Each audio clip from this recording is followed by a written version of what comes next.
Hello मेरे प्यारे विद्यार्थियों, कैसे हैं आप लोग। आप सब बढ़िया होंगे बच्चों। मैं भी एकदम बढ़िया हूं। बहुत सारे सीए स्टूडेंट्स ये पूछ रहे थे कि सर इंडियन कॉन्ट्रैक्ट एक्ट बहुत बड़ा चैप्टर है सर, 9 यूनिट्स और आधा मॉड्यूल तो उसी से भरा हुआ है। क्या आप हमें बता सकते हैं कि ऐसे कौन से टॉपिक्स हैं जिस पर आईसीएआई बार बार रिपीटेटिव क्वेश्चंस पूछता है। तो चलिए दोस्तों देखते हैं most important topics of Indian contract act. इसमें सबसे पहला आता है दोस्तों टाइप्स ऑफ कॉन्ट्रैक्ट। जी हाँ, कॉन्ट्रैक्ट के टाइप्स।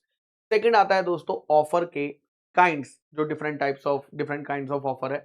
देन ऑफर और इनविटेशन टू ऑफर में क्या डिफरेंस होता है। ऑफर और एक्सेप्टेंस को कैसे रिवोक किया जा सकता है। ऑफर के रिवोकेशन के अलग अलग different modes. Then third party कौन कौन से केसेस में थर्ड पार्टी कॉन्ट्रैक्ट की केस कर सकती है। कौन कौन से ऐसे केसेस है जहां पर बिना कंसिडरेशन के भी एग्रीमेंट वैलिड हो जाता है। माइनर की पोजीशन से रिलेटेड केसेस जिसमें माइनर के बड़े सारे पॉइंट्स मॉड्यूल में दिए हुए हैं।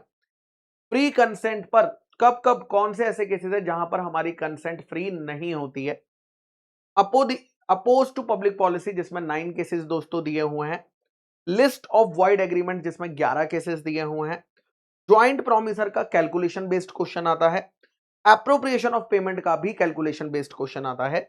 ऐसे केसेस जहां पर कॉन्ट्रैक्ट परफॉर्म करने की जरूरत नहीं होती अगर दोनों पार्टीज एग्री करती हैं तो। Different types of damages. उसके बाद आता है दोस्तों लिक्विडेटेड डैमेजेस और पेनल्टी में क्या डिफरेंस होता है। इस पर थ्योरी क्वेश्चन आता है। Rules relating to enforcement, contingent contract को कब और कैसे इन्फोर्स लीगली इन्फोर्स किया जाता है। ऐसे कौन कौन से केसेस हैं जिन्हें क्वाजी कॉन्ट्रैक्ट में दोस्तों काउंट किया जाता है। इंडेमनिटी होल्डर के क्या क्या राइट्स होते हैं जब उस पर केस होता है। कॉन्टिन्यूइंग गारंटी का पॉइंट आपको याद करके जाना है। श्योरिटी कौन कौन से केसेस में दोस्तों डिस्चार्ज हो जाता है। बेलर की ड्यूटीज, बेली की ड्यूटीज पढ़ के जानी है। जनरल लीन और पर्टिकुलर लीन का डिफरेंस दोस्तों आपको याद करके जाना है। एजेंसी क्रिएट होने के मल्टीपल मेथड्स हैं, उन मेथड्स को याद करना है। सब एजेंट और सब्स्टिट्यूटेड एजेंट में क्या डिफरेंस होता है वो आपको देखना है। सारे केस लॉज याद करने की जरूरत नहीं है, लेकिन इंपॉर्टेंट केस लॉज दोस्तों आपको याद करने जाने हैं। Personal liability of agent to third parties दोस्तों, ठीक है। और लास्ट एजेंसी कौन से केस में इररिवोकेबल हो जाती है। ये वो टॉपिक है दोस्तों जो आईसीआई के one of the favourite topics हैं।